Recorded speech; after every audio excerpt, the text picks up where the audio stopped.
Hi everyone, I hope you all are doing well. My name is Varsha and this is the part 2 of the video where I'm going to talk about the books that I read in 2023. In part 1 that I uploaded last time, I talked about the books I had physical copies of. Now this one is about the books I read online. Maybe I listened on Audible app, I read on Kindle app, or maybe somewhere on online. So let's get started with it. The first one is How to Be a Writer by Ruskin Bond, and we all know that what a renowned writer he is. He has given some key insights in this book if you want writing as your career. He starts with whether you want to be a writer for a hobby or you want it as a career, and if you want this writing profession as your profession, so do you have financial backing? This is writers are basically artists, and your art initially does not really give you anything in monetary terms, so you should have financial backing for it. Then he talks about themes and plots and how you can develop the characters. You should follow a routine, there should be a schedule. He talks about his own writing style, like uh, what he follows when he wants to write a story, he wants to write a whole book, like a whole novel. So for anyone who wants to be a writer, I think this is a good book. He starts from where you should be starting, and then goes up till the whole process where your book will be published. So it's a short book, it's a short read, and a definitely good recommendation for anyone who wants to be a good writer. So yeah, that was How to Be a Writer by Ruskin Bond. Let's move on to the next one. The next book is M and the Big Home. It's written by Jerry Pinto, and this is one of my favorite novels that I read in 2023, and is also my favorite out of all the novels that I read so far. And it's going to remain that way for a very long time because I absolutely loved this novel. It's a heavy novel. It's something that will make you feel every emotion that is present. And this story is about this family that's living in a small flat in Mumbai, and the mother is, she's depressed, she has mental illness, she has her episodes of highs and lows, and she has a tendency of taking her own life.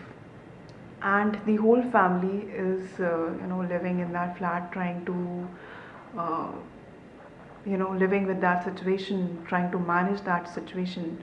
They never leave her alone because she can do anything.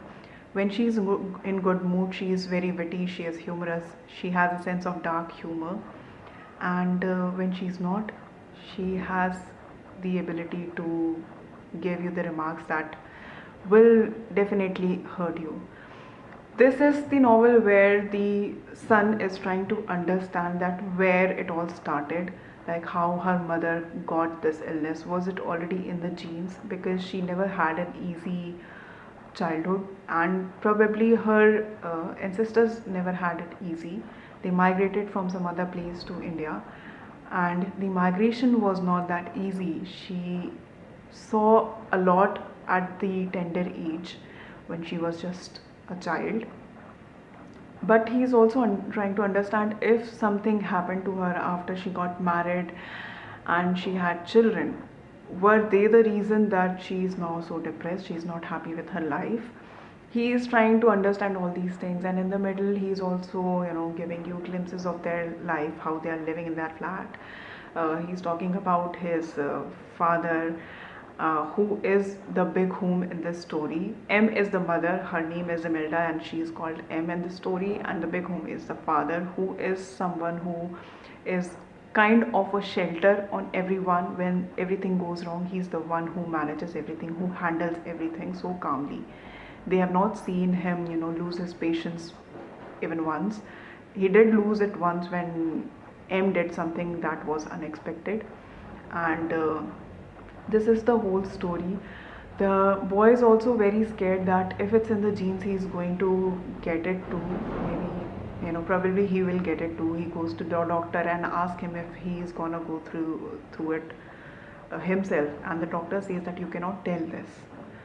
And there are moments in the book that will make you cry and feel really heavy, really heavy, and you will never want to see any of your family member to go through that kind of thing.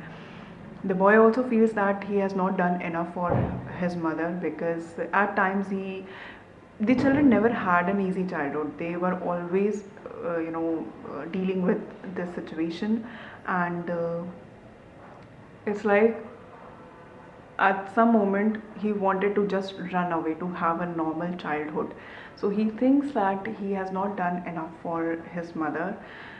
And yeah, this is the whole story, but it's written so beautifully. Like it's really tragic, but it will move you.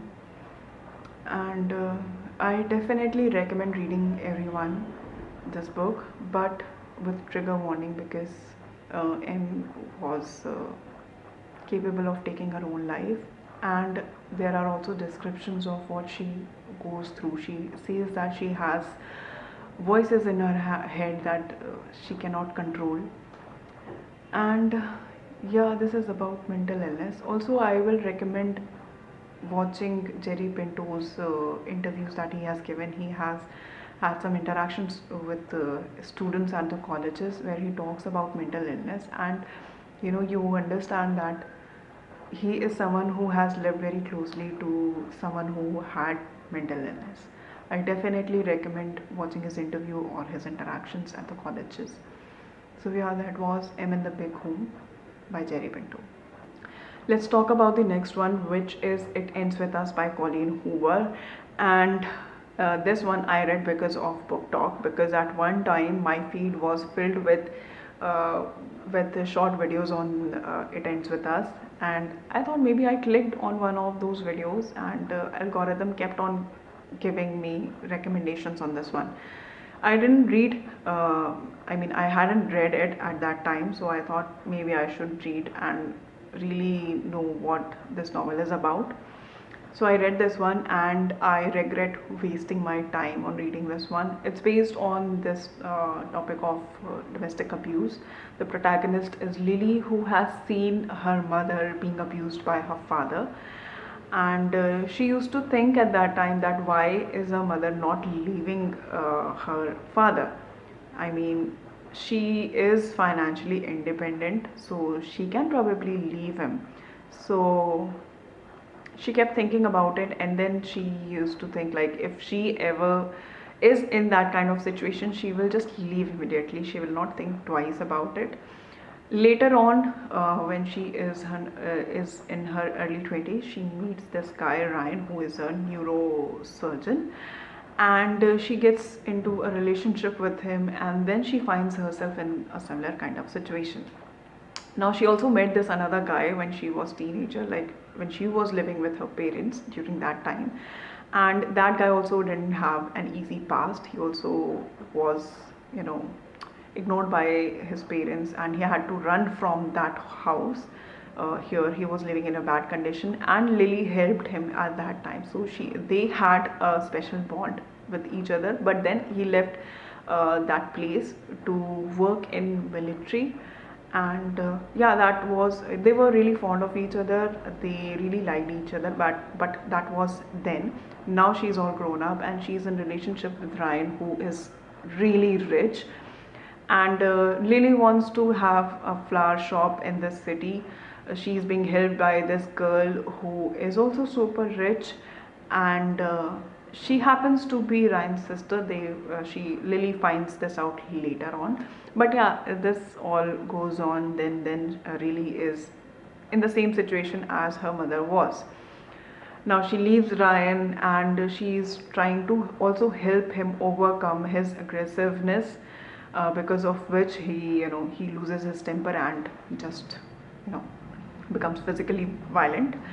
So Isaac is the guy whom she met at the time when she was a teenager. So Isaac has returned, and now he is the knight in shining armor for Lily. Why I said that I didn't like this novel is because it's all surface level. It's like it can be adapted in a Bollywood movie.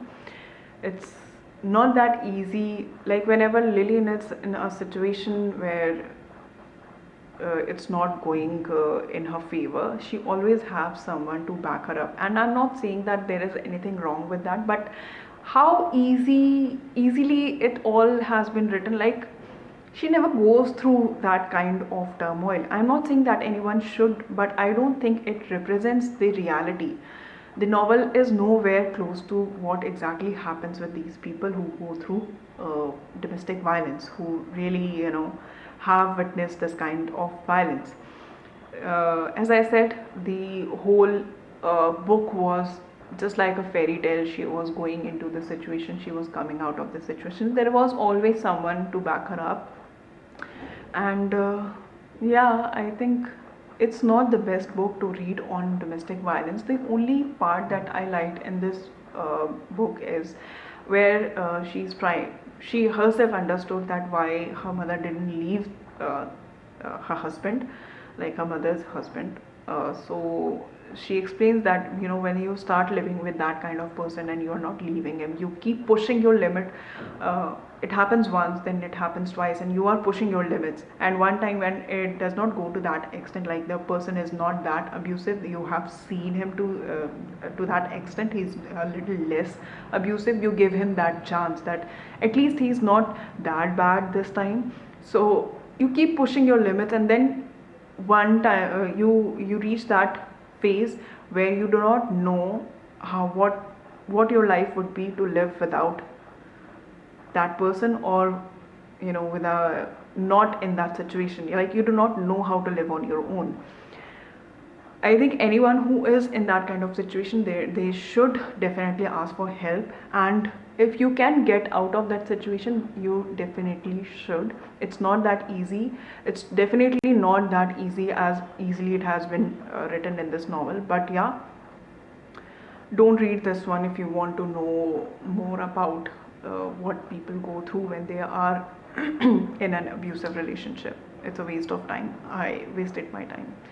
So yeah, that was it. Ends with. Let's talk about the next one, which is again something that I read because of Book Talk, and from there on I stopped reading any book that was recommended on Book Talk. And I'm talking about If It Had Been With Me.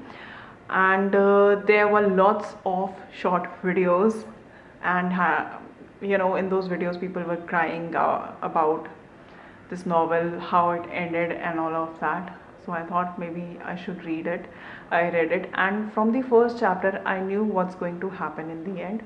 In between, whatever happens is what led to that situation, but it's so much more. It's about teenagers who have started their college. It's about Finney and Autumn.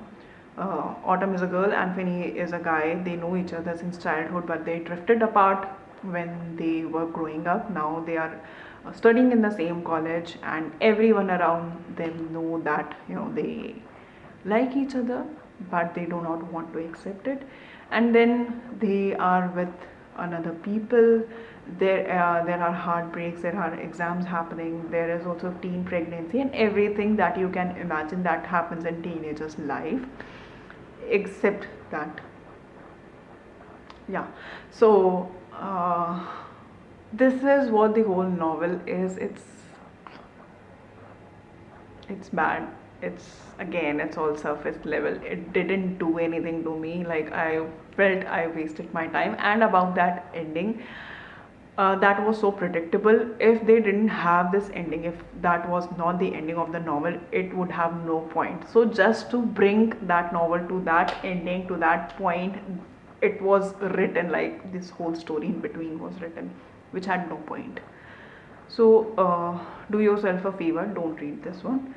And also maybe avoid Book Talk. I don't have a good experience with it. And because of like these two novels, If It Had Been With Me and It Ends With Us, these are both kind of a young adult romance. uh, I thought that I don't like young adult romance anymore because of these two books. Then I read Norwegian Wood and I realized that it's not me, it's these books, it's these bad stories, these bad writing styles. And yeah, it wasn't me. So yeah, skip this book, don't read it if it had been with me. Let's talk about the next book, which is The Courage to be Disliked, and this is a very famous book.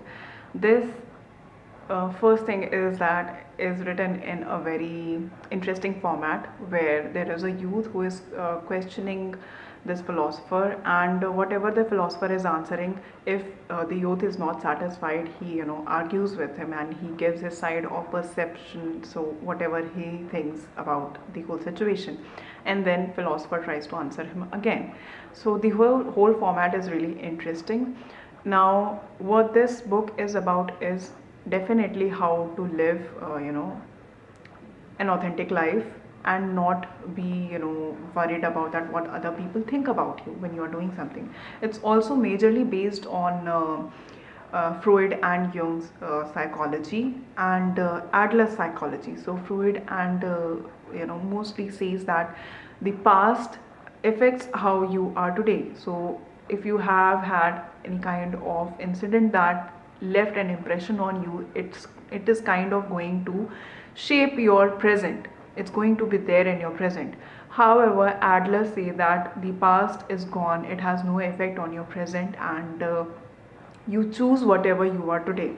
So if you have gone through some kind of trauma in the past, you can choose to leave it behind and choose to live happily. But if you are not doing so, you are choosing to be unhappy. And that's something the youth was not convinced with, as I was not. But if you keep reading, he gives he uh, goes deep into the whole topic, like what exactly is that makes you unhappy, what are your insecurities, why you are insecure, and all of those things are explored in this book. The youth talks about most of the things that we are insecure about, like we think that what other people think about us. There are times that we are not happy about the other people's when other people are successful, we feel envious, we are not confident, we are insecure in ourselves, and all these things have been discussed in the book.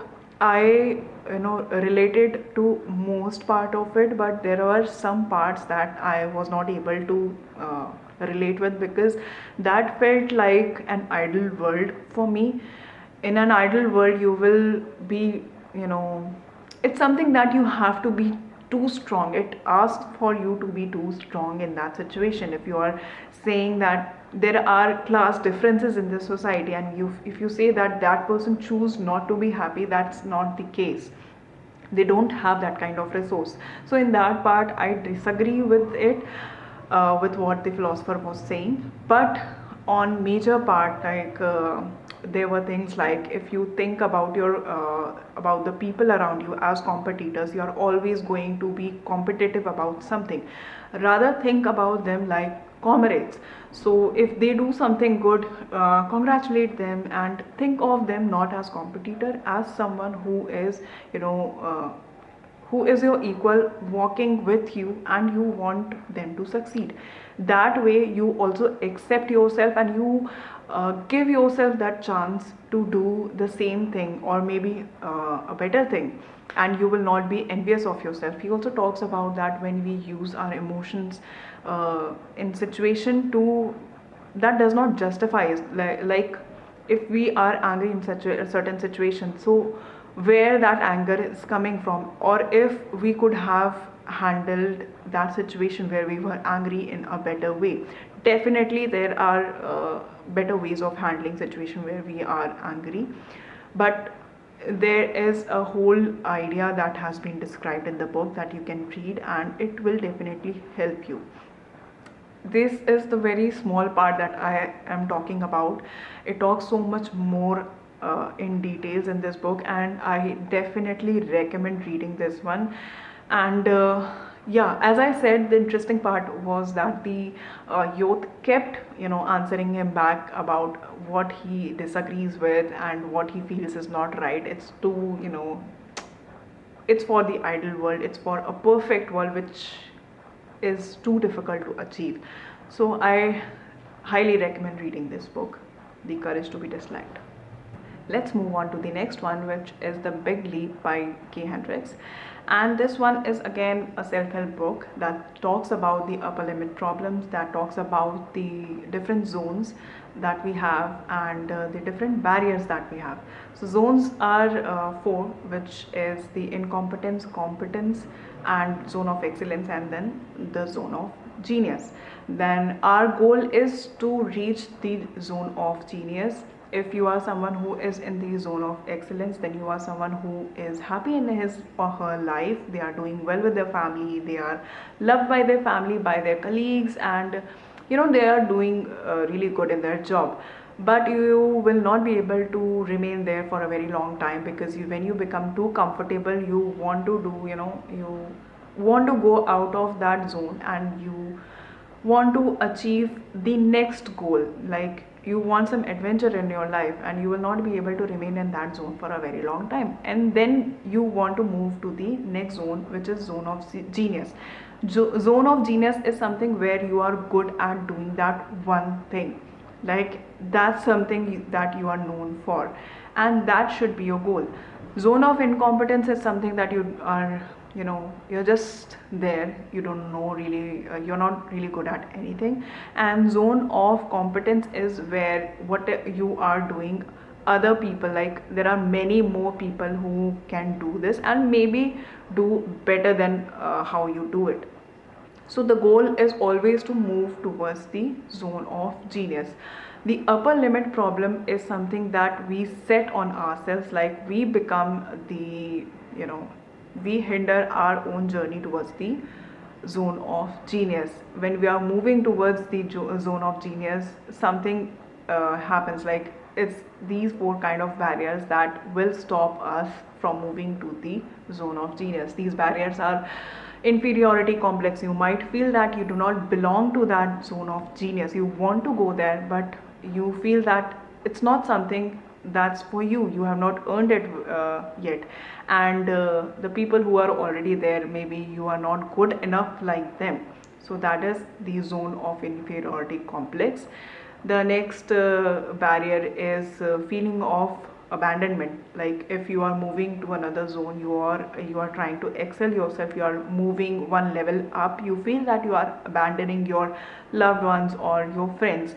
They might not relate to you when you are changing, when something you are trying to achieve something that do not understand, they do not understand. So you might feel that you are abandoning them, and that's something that can also limit you from going to the zone of genius. The third barrier is that you feel that you are betraying your colleagues or your friends. Like if you are moving ahead in life in something you are doing, and someone was already there but now they are left behind, you feel that you have done something wrong to them, and you feel responsible for leaving them behind. So that's something where you stop yourself. The fourth barrier is that you feel that when I move to the zone of genius, the life will become burdened and you will not be able to handle it. Like there will be additional responsibilities that you do not want to deal with, and that is the barrier of burden. So these are the four burdens that are broadly described in this book, and to deal with it, there are a number of ways that have been described in the book. Do read this one. I think a lot of us are in these zones, somewhere in these zones, and we all aspire to move to the zone of genius, but somewhere we have all set that upper limit and we are self-sabotaging our own journey towards the zone of genius. And this book will kind of help you in recognizing your patterns and dealing with it if you are in any of these zones and you are having that kind of barrier. So yeah, this is Big Leap by Kay Hendricks. Do read it. This book that I'm going to talk about, I actually listened it on Audible. This is Press an Egg, and this book was originally written in Japanese in two parts. The first part is The Rest, and the second part is Eggs. Now I am someone who gets distracted easily, I tried to listen to more books on Audible, but I could remember only bits and pieces of what I listened on it. But this one is something I remember vividly. Like, this is something that held my attention. It got my attention throughout the book, and I think the reason for that is because this book is really good. It's it's written amazingly, and the narration was also good. I will not say that it's just the writing. I think the narration was also something that had my attention fully to this book.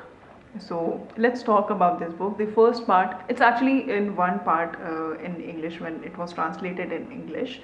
So breast and egg. In the first part, Nako is the protagonist of the book, first and second in both the parts. Nako is an aspiring writer.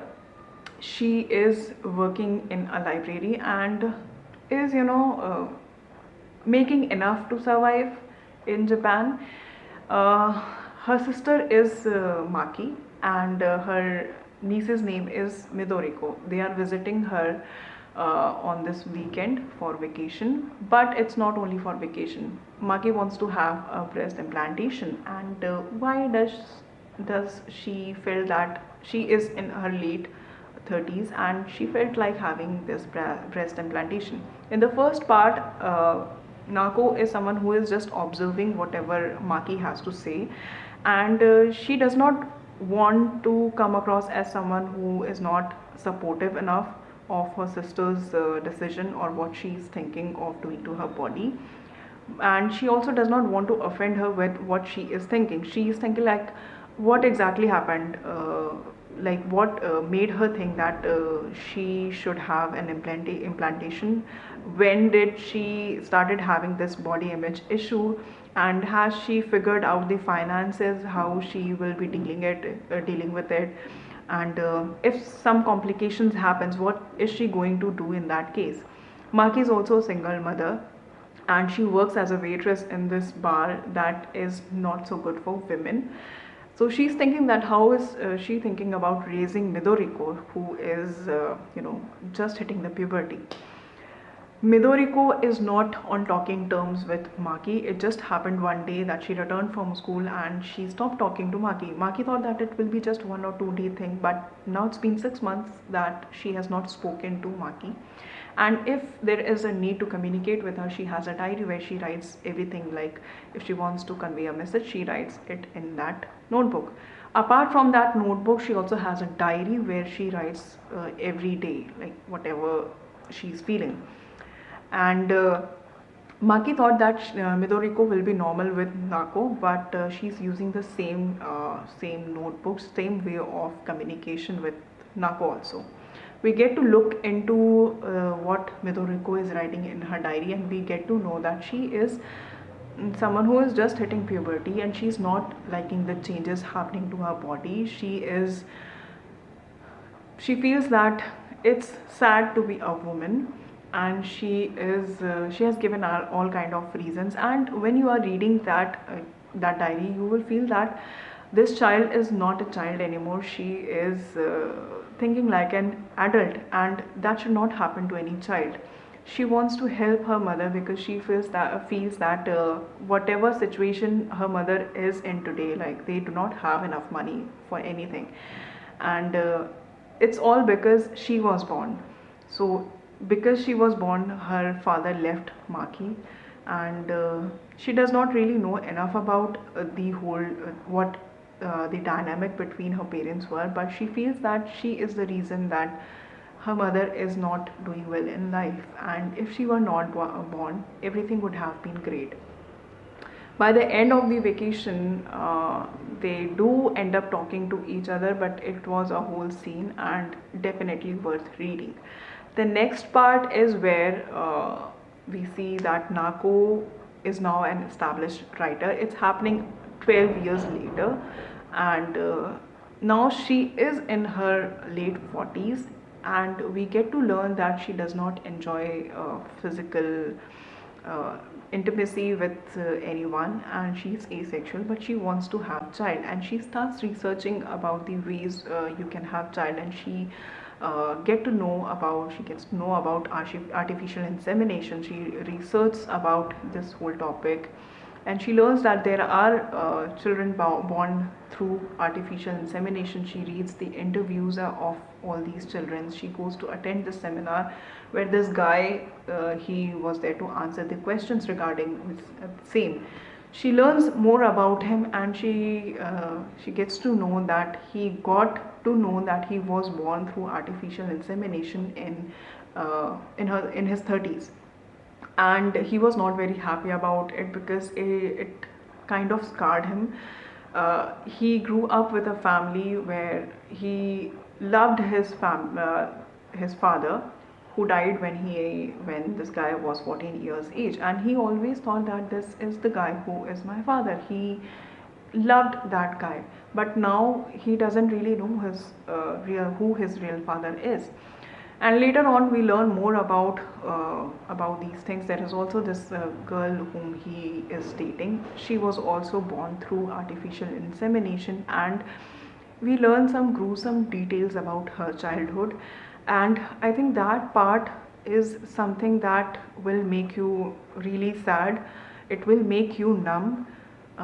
That whole part, how it's been written, that you can see happening it through your eyes, like it will make you sad, it will make you feel heavy, and maybe you know it will numb you for the most part when you are reading the novel. But there are other women in the novel. She has like Nako is also in touch with a group of women. uh, there is her editor who helps her in motivating her to write another novel that she's researching for, and she's stagnant right now. She is she's having this writer's block. So the editor is someone who keeps motivating her. She later on dies because of cancer, and we get to learn more about her editor's life also. Then there is this other woman who is also a successful author. She is a single mother. She's raising her daughter happily, and she is happy that the father has not reached out to them to know more about the daughter. Then there is another woman who has to move to her husband's house, leaving everything where she used to live, all because she cannot raise alone her daughter, and she thinks that her daughter is going to hate her for that. And you try to understand that why exactly is she going to hate her, but then you later on learn that she used to hate her own mother. She has to move to her husband's house because her husband is mentally ill, and her mother-in-law is not ready to accept that her son is not mentally well, and she's blaming her daughter-in-law for that.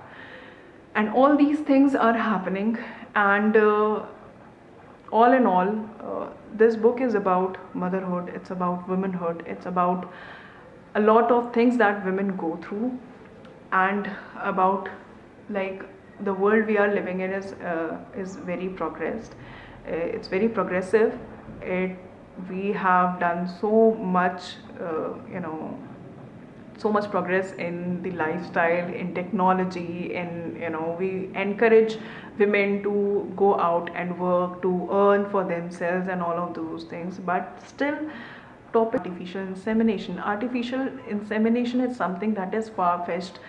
It's something that people don't even want to talk about. But a woman raising a child alone is also something that they cannot accept. It's disheartening to see that even after so much of progress, women's progress is not as much as it should be. So yeah, that's what the whole book is about. I think the whole book is written really beautiful. So that's Breast and Egg. Amazing writing, and I definitely recommend reading this one, Breast and Egg. And also, because of how beautifully it is written, I recommend reading other books by Miko Kawakami also, because I am going to read more of her work. But yeah, this is Breast and Egg. And that was the video. Do let me know if you like the video. If you did like the video, press the thumbs up button and share with your friends, and comment which book you have read, or which one you are planning to read out of these, and what you liked about these books, if you have read any of these books that I talked about. And yeah, if you have not already subscribed, do subscribe to the channel, and I will see you in the next video. Till then, bye bye.